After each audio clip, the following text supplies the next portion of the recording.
We'll start this off inside of the console version of Chains of Harrow, because as of the 24th of July, this has landed on Xbox One and of course on PlayStation 4 as well. It should land on the same day. What time during the day, I am not sure. I cannot find that information anywhere.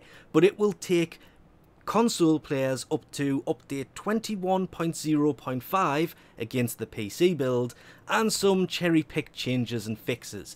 The biggie here is the hard drive space required. Instead of it being 46GB of space required on the Xbox, it will now only be taking up 21GB of space. On PlayStation 4, instead of taking 35GB, it's now going to be taking 19. But it does stress you do not need to delete Warframe. The update download itself will do this for you, and then it will sort it out. A fresh install will probably take longer than just letting the game update and do all of this stuff itself.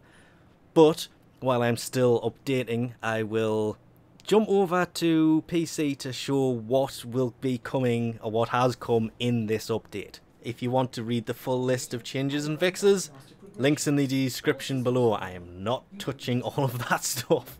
That list, when it comes out for console, is insanely huge. There are some previously unreleased 10th-gen items on console. It weirdly says previously released 10th-gen items. It's the first time they're coming out here. There is the Mag Kanati, whatever it is, skin, Oberon's helmet, Mirage's Grax, and there is a Sandana.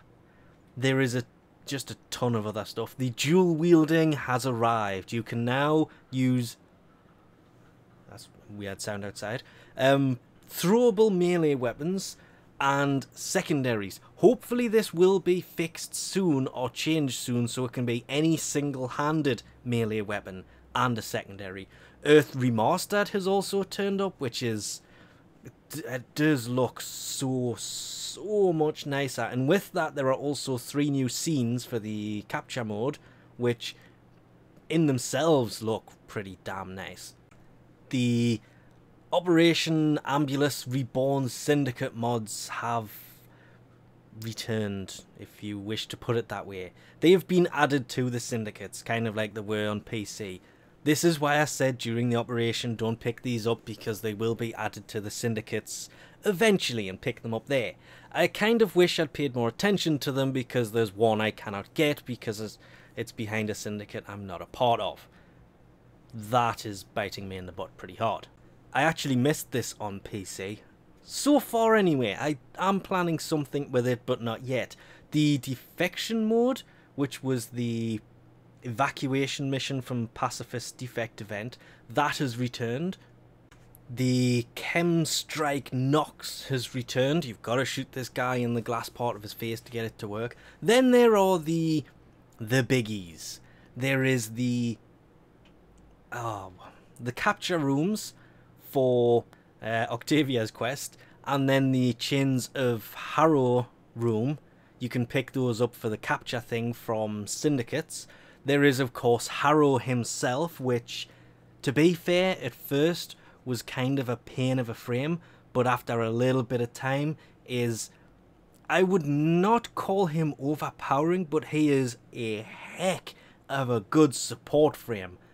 Takes damage fairly easily, but if done right, can actually, I wouldn't say deal. He doesn't deal damage. He is just a really good support frame. And with him has come the Knave Sandana and the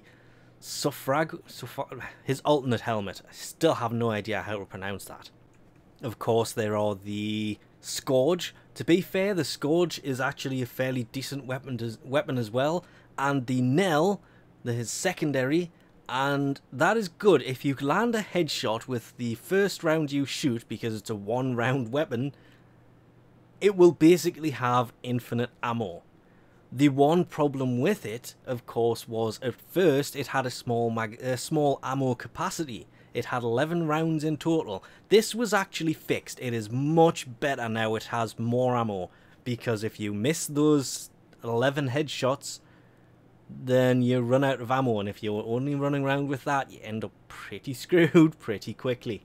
But of course, to get Harrow, you have to do the Chains of Harrow quest. Luckily enough, that is also within this update. You kind of already knew that, didn't you?